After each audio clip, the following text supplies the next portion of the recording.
Okay, everyone, we are back. We're going to be going in depth here on just some of the basics of this series.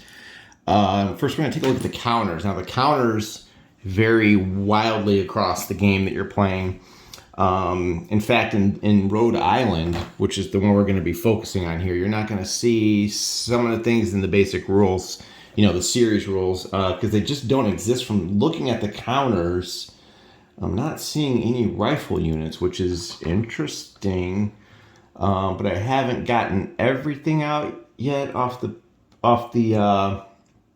sprue. But from what I can see, there might be some rules that we don't even use. But okay, so let's take a look at what we've got here. 1st Brigade, the New Hampshire Volunteers. 2nd Brigade, New Hampshire Volunteers. The 22nd Foot and the 43rd Foot. British, of course, red, and those scummy American rebels, blue. Okay, so not much detail in this compared to a World War II game or something. It's pretty much strength, movement. That number right there is your unit morale, +1 and 0. And you have the name, and where applicable, you have the starting hex. Setup in this game is very easy. You literally put the counter in the proper, let me see if I can focus on that, in the proper starting hex. So that, it's pretty easy. There's not like a big setup chart or anything crazy like that. So the counters, again, very simple. And let me get a leader out here. Who do you want to look at here? Let's look at green. All right, let's put green on the board. Now, leaders are important for rallying and morale. There's a leadership DRM, how much he can move, his rank, and the entry, turn, and start hex, which I'm not... What does that say? Oh, man, I am getting blind. That's a Z2. And his close combat DRM is that first number, and you'll use that to help modify close combat. So you can get leaders in there. There's a chance they could die, though, so you got to be careful. And that's really about it. Now, some of these units, if they take damage, that you can flip them over. So they do have a weakened, on the other side that's weakened right there. You can see his morale drop there. So there is a flip side to this. So again, the units are real simple. The map is pretty plain, right? There's not a lot going on in the map, so it's not overly complicated here. And like I said before, it comes down to the specific rules for the game that you're playing. All right. Now, there are some units with an R. I'm looking at my counter sheet for both these games, and I don't think that there's any rifle units in these games. Let me just check. There's a huge part of the rules that we won't even have to focus on here if I don't find something with an R, and I am not seeing anything. Oh, I should probably tell you guys, too, that I had to do some research. And it was focusing on what the heck the white box around that movement means. And at first I couldn't find it. I had to go on Consim World. It was freaking me out. I could not, for the life of me, find it. And I found that on page, it's in the game specific rules, I think. Let me just check. It's page 8. And it's the game-specific rules for Rhode Island, page 8. The white box is the British sortie restriction. So the whole time I was looking through the book, I was looking for a picture of a counter with the white box, right? I thought, oh, they'll just have a picture of it and tell me what it is, but no. It's the British sortie restriction. I don't know. I haven't looked at it yet, but yeah, units affected by this rule have their MPs highlighted in a white box. That was driving me nuts. I had to go on the old Consim I'm like, okay, look, I've looked everywhere. Turns out I was really looking for the wrong picture. That just goes to show you how you can kind of miss things. That's why I highlight things, because I'm old and stupid. All right, so I am not seeing any rifle units in this at all. Rifle unit has an R on their counter, and I'm just not seeing one in this game at all. I do have the tri-pack and a few others. I could have busted those up, but I really want to just focus on Rhode Island here. So I'm trying not to confuse anyone, but man, I don't see anything with an R. So there's like no rifle fire at all. This is very interesting. I find that fascinating. We might be able to skip an entire phase here of the game. Rifle fire, those are basically their units that are, like we discussed, they let you fire over greater distances than those are with muskets. So I think we're going to end up not doing this because you have to have an R in your unit, and I am not seeing it at all. So this is going to be a fairly simple addition of this series, I think, where we can just skip entire parts of the turn. If I'm wrong, let me know, but I'm just not seeing it. So it's interesting. Now, as for the color codes behind the units, we have German Hessians, which are the green counters. We have the Tory militia, British regulars. Oh, and there's some American loyalists in here. These cowards. These guys right here. And then we have, for the U.S., the color bands will tell you, you have the Continental Regulars and State Troops and Patriot Militia, which are almost off camera there.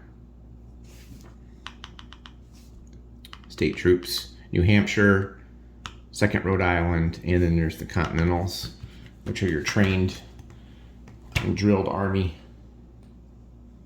13th Mass, 4th Mass, so yeah, okay. The scale. Each strength point of a troop is approximately 100 men. So that's 300 men, 400. And then your hexes in this one are going to be 200 yards across. All right. So fairly simple, right? Okay, let's move on. Let me get that leader out there. Okay. In one video, I can probably cram a lot until we get to things like tactics cards, which I'm going to have to show you the solo method and the normal method. But there is a solo method that we'll go over that Joel Toppin did. All right, let's see here. Okay, looking at the map, we see things like Turkey Hill. Okay. Right, that is a victory point hex. Okay, and there's going to be some that are just red that are British victory point hexes. I've been waiting all week to say that. Butt Hill. And I think that is about it. There's some more on here, but you get the general. Here's an artillery readout right there. Durfee's Hill. That's what those stars mean. There's also reinforcement entry hexes, such as B1 and B2 over here underneath the tripod, okay, on the edge there. Just some things of note for the terrain key. And then you have light woods and orchards. Orchards are multiple trees lined up here like this. See the nice line that they've got, as opposed to being scattered. That would be light woods, and then heavy woods is trees with a green tint, and then of course a cornfield, because why not? So the map, pretty easy to read, not super crazy. Is that light on? Okay, there we go.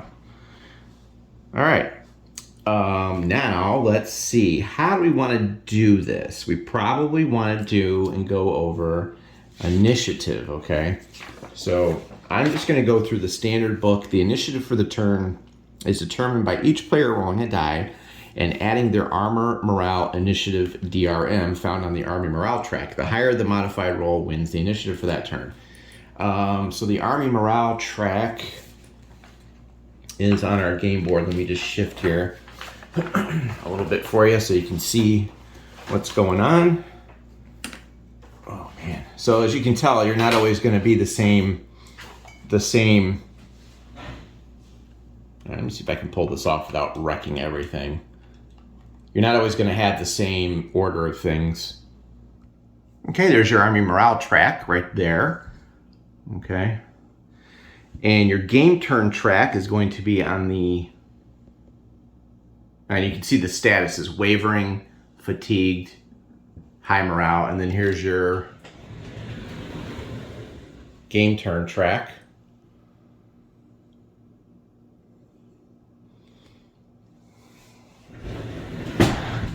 All right, so we're going to be adjusting the DRM according to the little note on the board right there. Initiative 0, unit morale -1, initiative -1, initiative +1. And then it tells you the at start values right there. All right. And that's pretty much all you need to know. Let's see, I'm trying to think of what else. Trying to think of what else you need to know. No strategic movement on turn of entry. All right, that's probably about it. Okay, let's see what we can do now in terms of setting up an example turn. Okay, and there's your morale chits out there for the start. And you can see that, you know, they're both high morale, so they're each going to get +1 to their initiative roll. And each one gets their own counter. And here's your SPs lost. Okay, and then you have your turn marker down here. And so pretty simple stuff. So, you know, if you wanted to do an initiative check, the Brits are red, and it would be 5 and 6. So the rebels would go first. It's +1. And then that would just kind of determine your phasing player. So not a big bunch of rocket science there. If there's ever a tie in initiative, both players roll again using the same modifiers. So that's pretty much it. There's also some exclusive rules for some exceptions on that, but you don't need to worry about that. You can also spend those momentum chips that I talked to you about earlier, those chits, to modify that initiative roll, and the player who had the initiative on the previous turn must decide how many chits to spend first, and then the other player will kind of bounce off that and determine what they want to do. Now, in terms of stacking, each hex can only contain 6 friendly SPs of combat units other than artillery, right? You can always put at least 1 friendly artillery, regardless of the SPs, in a hex, and your leaders and markers don't count for stacking purposes. So you can only have up to 6. So that's going to be, it's going to be rare where you see stacking happen a lot. Leaders don't count, but I mean, a lot of these people are. Let's see what he goes to. They have 3. Yeah, a lot of these guys. There's just too many guys to fit. Remember, what was it, like 200 yards or whatever? I think for the hex it was. Yeah, 200 yards from hex side to hex side, you're looking at like 1,000 troops right there. So yeah, stacking is usually not going to happen, just so you know, just because of the scale that we're dealing with here.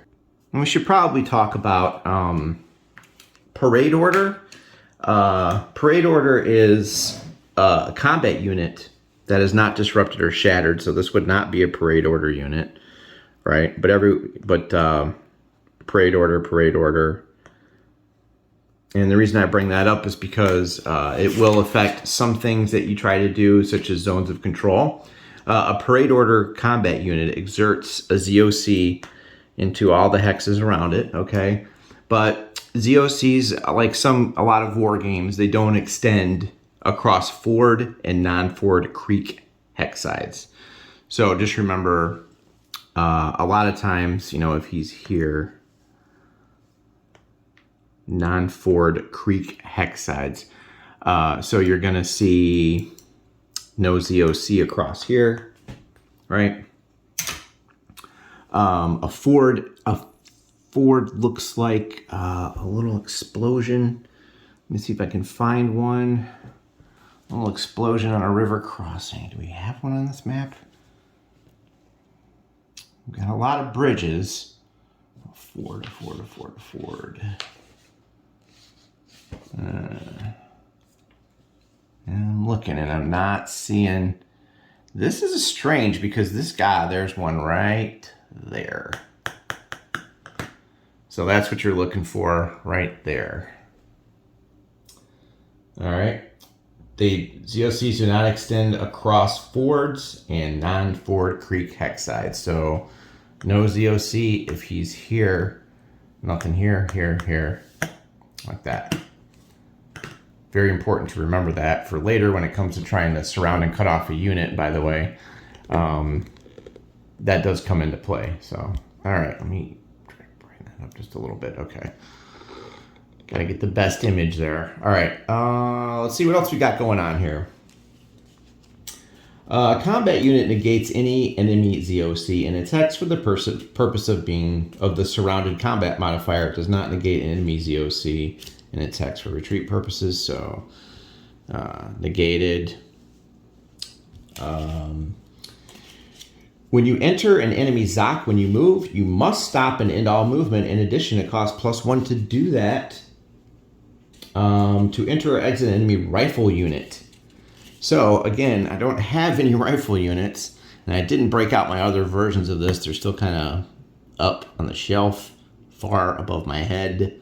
So if this were an enemy rifle unit, well, you'd have to stop.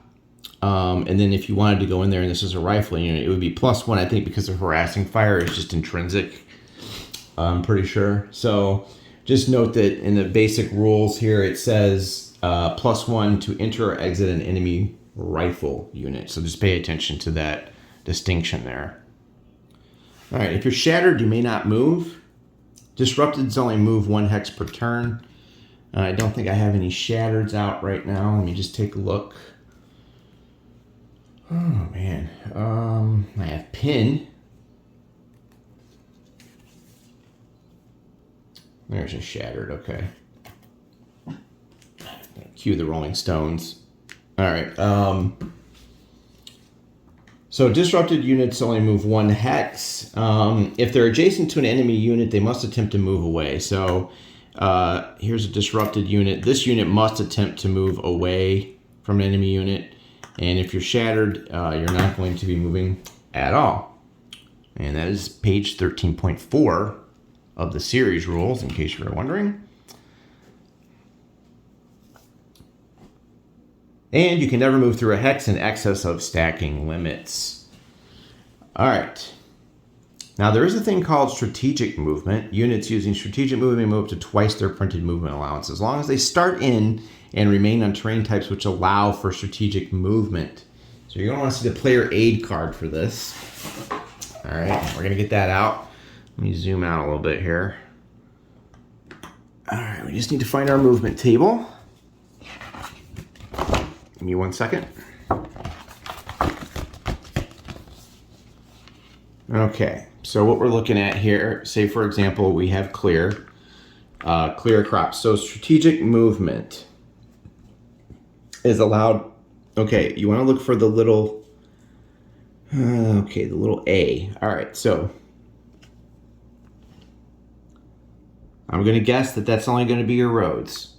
All right, so you see there's a little note here, strategic movement allowed per series roll 9.42. You have to have an A. So not even clear is going to allow that. Obviously, that's going to be road only. Little a, little a, little a, little a. All right. So that's interesting. So just remember, no strategic movement even through clear terrain. So you'll be on here. All right. And like they said, strategic movement is twice the printed movement allowance. So this guy would be going 8. All right. The normal road cost, if you're not using that, is just 1 on a road. Simply 1. So there's no half movement or anything like that. But not too complicated. There's not really a lot of terrain effects in this game. So You're just going to be moving one or a lot. Now, you cannot use strategic movement on the turn that you enter as a reinforcement. And again, this is the British reinforcement hex, so that is a no-no. Okay. So really simple rules there. Like I said, the game is pretty bog standard until you get to your combat. That's where it gets super interesting. All right. That is pretty much the, the basics. I'm going to move this down just a little bit as that's coming off of there. That light's really irritating me. I'm going to have to work on my overhead. It's bothering me. All right. And that's pretty much all there is for movement. Now, the rifle fire is a whole step that, it looks like we're not going to be able to do that. And I think that that is probably why there's no first fire bonus markers in my set, which means I was probably right that there are no rifle units in this entire game, which is very strange. So I probably have to break out one of the other ones to show you rifle stuff. But there's a thing called first fire in this game. And oh, here's your momentum chits right there. There's a thing called first fire, and pretend this was a first fire marker. All your rifle units in the game would start with a first fire marker on them, right? So you put oh my gosh. You put the first fire marker on there, and then as soon as they did first fire, the first time a rifle unit fires, they would get +1 to the DRM, and they do not get that bonus if they're combining fire with other units that have already conducted their first fire. Either case, you'll remove the first fire marker. This would say first fire, and they wouldn't get that bonus. So the rifles are all primed up and ready to go, and they just unleash a torrent of death. But the lack of first fire counters tells me that Rhode Island may be one of the easier games to get in the series. I don't remember Pensacola. Monmouth, probably that is not the case because Monmouth is a huge battle. So that confirms that. I see no first fire markers. So think of this as the easy version that I'm showing you here. So I won't be able to show you that. I'd have to break out a different version. I'm just not up to it right now. Okay, so German Jaeger rifles. All right, so if we take a look at this here, these fellas, the first Ansbach and Von Hoyen and the Dilfirth Fusiliers. The German Jaegers may make 2 die rolls against their 2 hit number if they are in covered terrain, which is defined as heavy woods, light woods, and orchard. Let me get one of these bad boys out. Okay, heavy woods, light woods. So if they're in here, oh my goodness. I'm having all sorts of table malfunctions today, boys and girls, and it's irritating me. All right, so if they're in here, okay, they may make 2 die rolls, okay? There is an open flank as defined in the turn flank requirements. All right, the turn flank requirements. Let's see. It's going to come down to like this right here. All right. We'll talk about that later. But they're really good at what they do. They had a tactic known as Straßfeuer, which is street fire. Groups of up to 25 men would advance in open order on the exposed flank of an enemy in 5 files of 5 men each. The first man in each file would fire and countermarch to the left to gain the rear of his file and reload. The next man in each file would fire and countermarch in this fashion. This would continue while the formation was steadily advancing. Thus, each volley would be delivered several paces closer to the enemy than the previous one. The effect would be devastating, particularly when directed at point-blank range.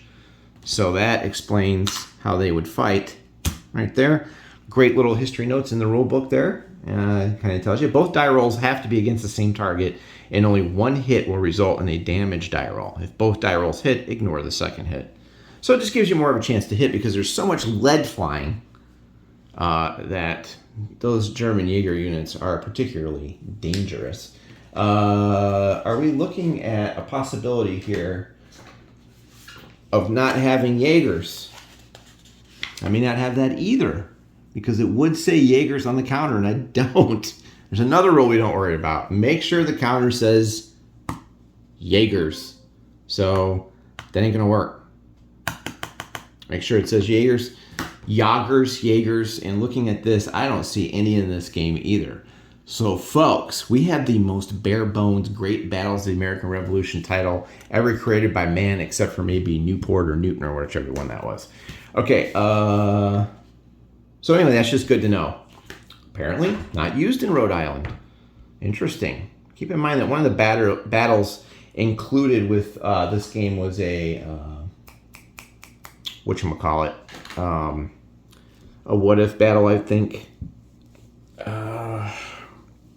So I don't think one of these is historical. I think it was Newport. Let's see.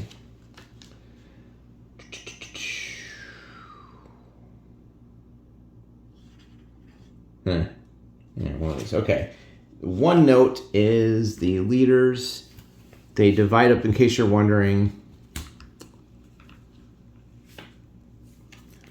In case you get your counters mixed up, the leaders for the different games, there's a slight white line behind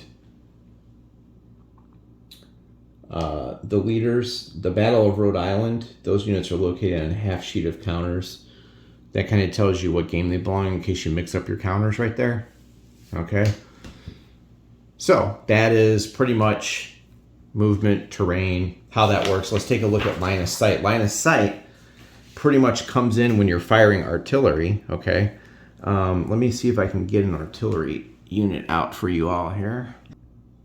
Okay, we'll flash forward here. Salem Volunteers, here's an artillery unit that starts in 2904 with a 1-3, and we'll put the 43rd Foot here. Now, one of the weird things about this game is it is called defensive artillery fire. During the defensive artillery fire phase, the non-phasing player may fire any of his artillery. Defensive artillery fire is voluntary. No unit may fire more than once. So, say the British won the initiative, okay, and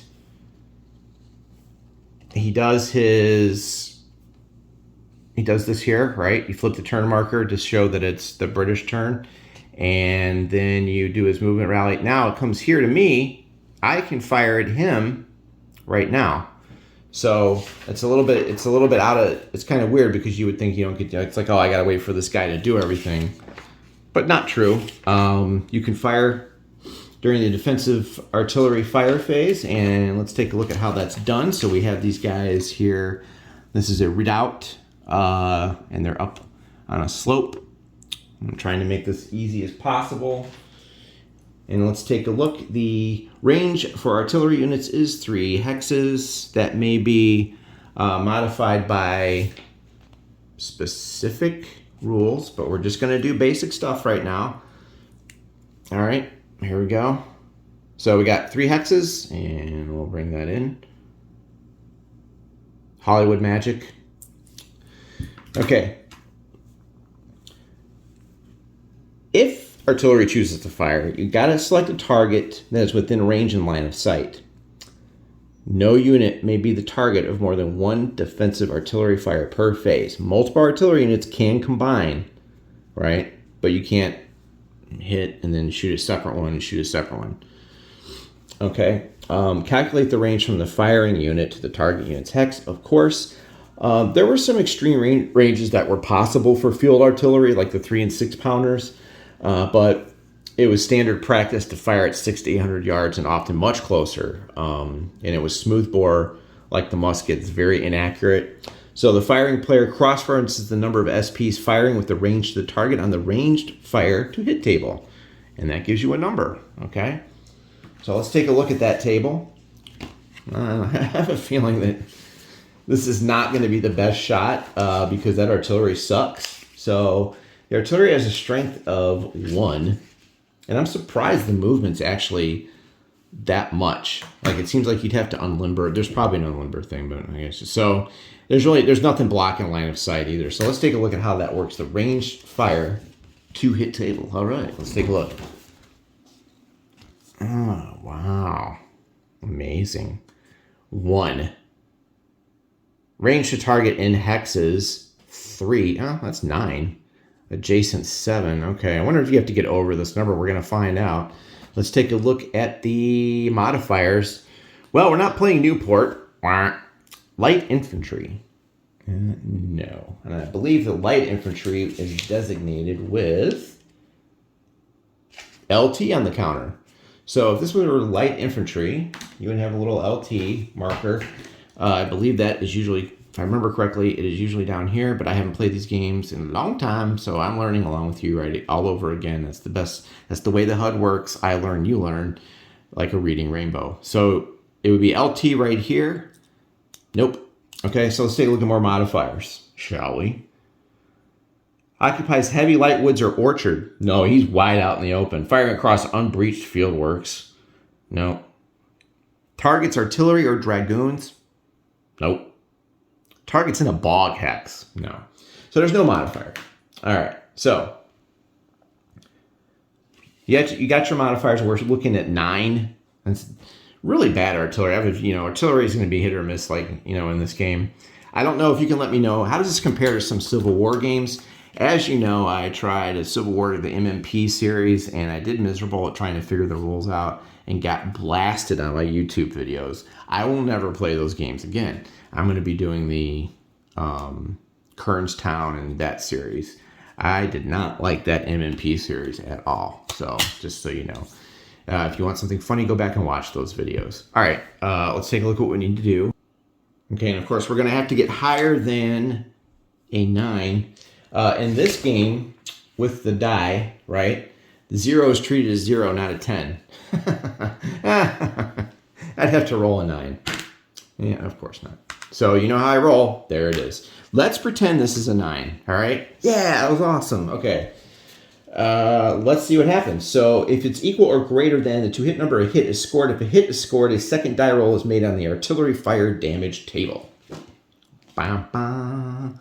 Right here. That table right there. All right, let's take a look at how we figured this out. We're going to roll a die, and it's a non-RD target.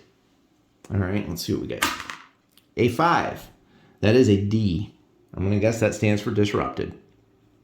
All right. Only the target combat unit will be affected by the result. Ignore any reference to other units in the hex. Exception, leader casualty. Well, I got to look that up. Let's just take a look at leader casualty. Let's see what would have happened if this guy had been standing. Just pretend that's a British guy. Let's take a look and see. Is there a possibility that he dies or something? Let's see. Oh, no. You would have to roll leader casualty on here. I believe that's the star result. Let me just check. Okay, let's see.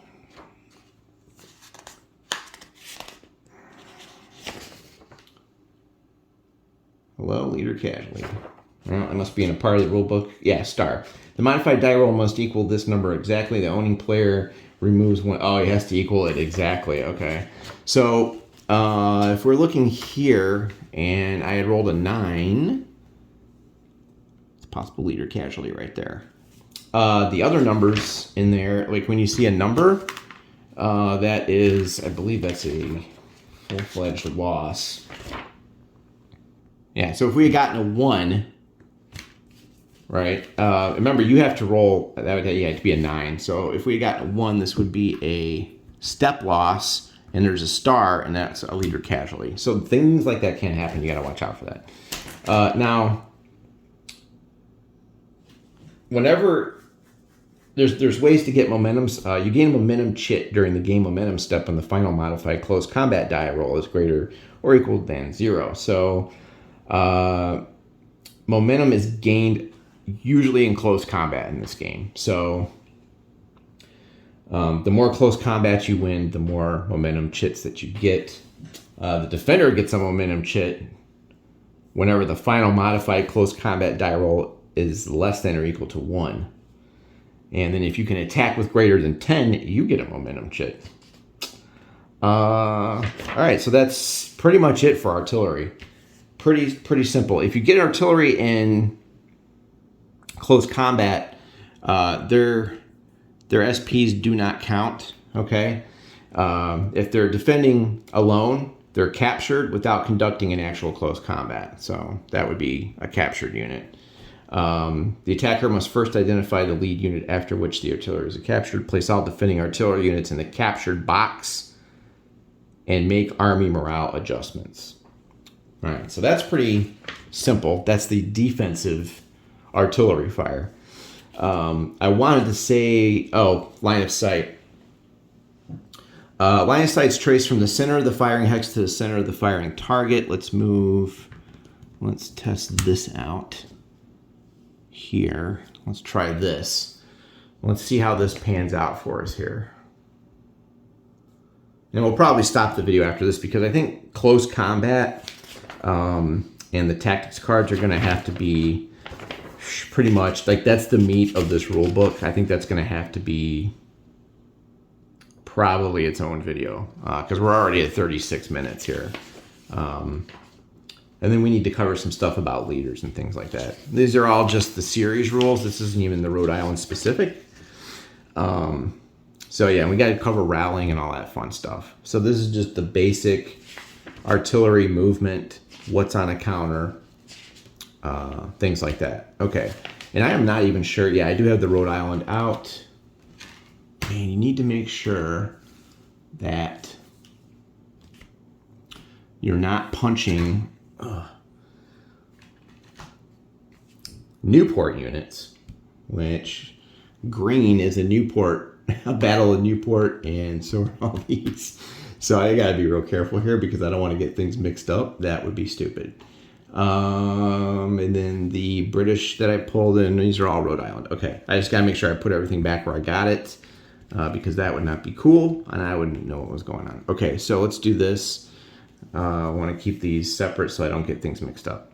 And I need some baggies, and that's Rhode Island, and that's a Rhode Island unit. So this guy would start in 3034, right over there in the woods. Okay. All right. Let's take a look at line of sight and how that works, shall we? All right. LOS is traced from the center of the firing hex to the center of target hex. That's just like a miniature game, right? I'm sure many of you have played those. So that's not too complicated, right? Forest, light forest, slope, and hill always block. Okay, so any hex that contains combat units, friendly or enemy, would block. So, a unit here would block, but let's test this out. I'm pretty sure that is going to be blocked. So that would be blocked. And let's see what we need to do here.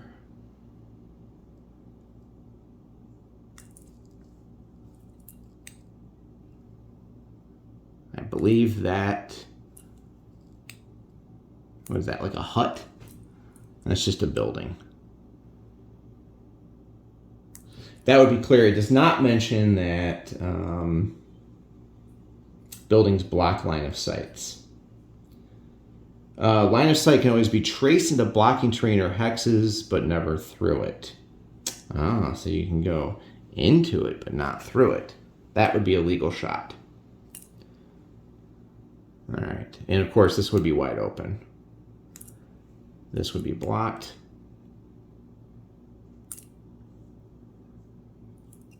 And wide open, just for reference. All right.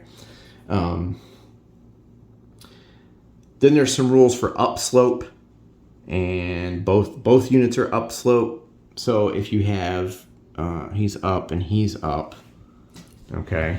So they're both upslope. You're fine to shoot same elevation like that. One unit is upslope. The LS is blocked if it passes through any blocking terrain hex. That would still be good. Let's see. Neither unit's upslope, and both units are upslope. Hex spine.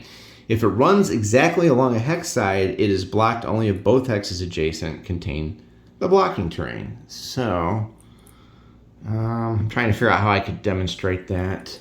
It would have to run perfectly So center to center, like that. That would not the block line of sight.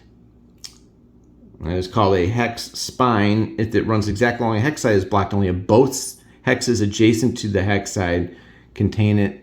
So if there was another woods here, that would be blocked. But that is a perfect, that's still a legal shot right there. So again, simple stuff.